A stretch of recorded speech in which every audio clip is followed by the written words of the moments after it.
сейчас низко, высоту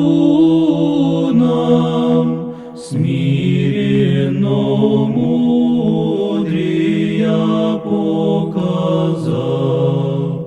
но Твоими словесы наказуя, Отче Иоанне Златоусте, моли слова Христа Бога, спастися